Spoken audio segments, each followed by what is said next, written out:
Hello students, आजच्या क्लासमध्ये तुम्हा सर्वांचं स्वागत आहे.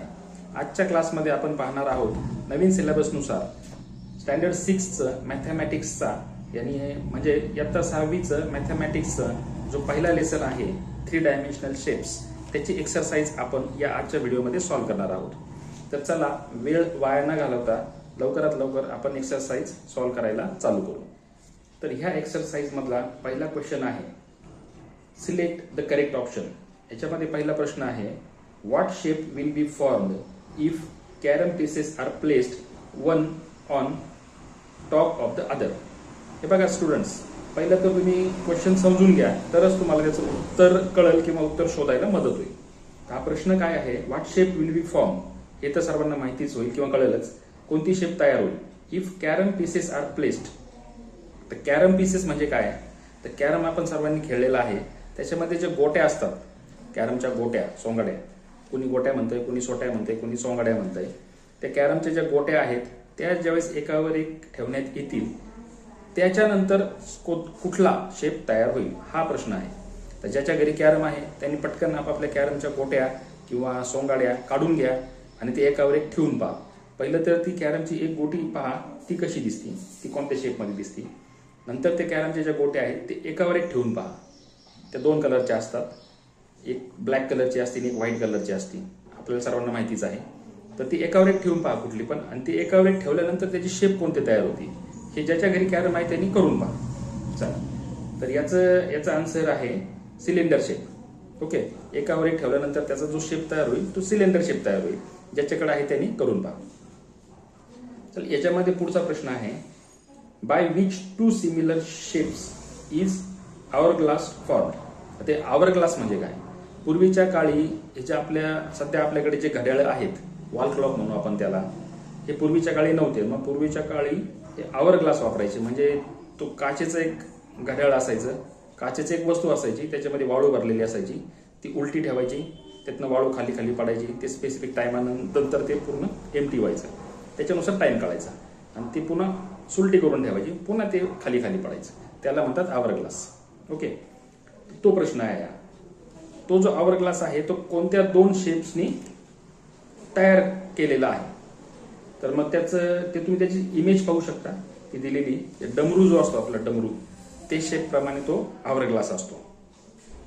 ओके, तर मग आता त्याचा आन्सर आहे कोन. म्हणजे एक कोन शेप असतं, ते त्याचा एक पार्ट कोन शेप असतो आणि तो एकाला एक जॉईन केल्यानंतर त्याचा आवर ग्लास तयार होतो. म्हणजे जो आपल्या शुद्ध मराठी भाषेत म्हणा किंवा आपण सर्वांनी पाहिलेलं असतं ते डमरू, त्या डमरूचं शेपमध्ये असतं ते. ओके, तर याचा आन्सर आहे cone. Next question, which of the following shape is not 3 dimensional. आता हे ते लेसन मध्ये दिलेलंच आहे 2 डायमेन्शनल शेप्स, 3 डायमेन्शनल शेप्स. आता त्याच्यामध्ये आपण जाणार नाही, तसं त्याच्यामध्ये जर आपण गेलो तर व्हिडिओ फार मोठा होईल. सध्या आपण फक्त एक्सरसाइज बद्दलच बोलत आहोत. तर याचं काय आहे, which of the following shape is not 3 dimensional. खाली दिलेल्यापैकी शेपपैकी कोणती शेप ही 3 डायमेन्शनल नाही. ओके, त्याचे ऑप्शन आहेत स्क्वेअर, स्पियर, सिलेंडर आणि कोन. स्क्वेअर म्हणजे चौकोन, आयत, चौकोन. स्पियर, सिलेंडर आणि कोन. ते कोन, सिलेंडर आणि स्पियर हे सर्व 3 डायमेन्शनल आहेत. क्वेश्चन आहे इज नॉट 3 डायमेन्शनल, त्याचा आन्सर आहे स्क्वेअर. स्क्वेअर हा चौकोन असतो, तो 3 डायमेन्शनल नसतो. ओके, त्याचा आन्सर आहे स्क्वेअर.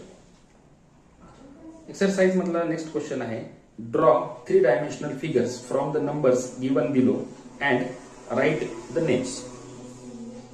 खाली दिलेल्या नंबर पासून 3 डायमेन्शनल शेप फिगर तयार करा आणि त्याचं नाव लिहा, कोणती शेप तयार होईल त्याचं नाव लिहा. ओके, तर त्यातला पहिला प्रश्न आहे there are 5 faces.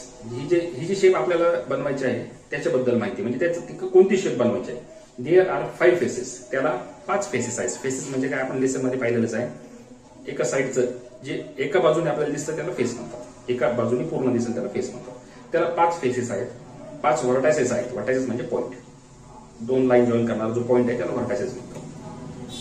And 8 edges, 8 edges आहेत, edges. Okay, 1 face is square, एक फेस स्क्वेअर आहे. And the remaining faces R triangular, आणि उरलेल्या फेसेस ह्या ट्रायंग्युलर आहेत. हे तयार केल्यानंतर जो शेप तयार होईल ते समोर तुम्हाला दाखवण्यात आलेला आहे.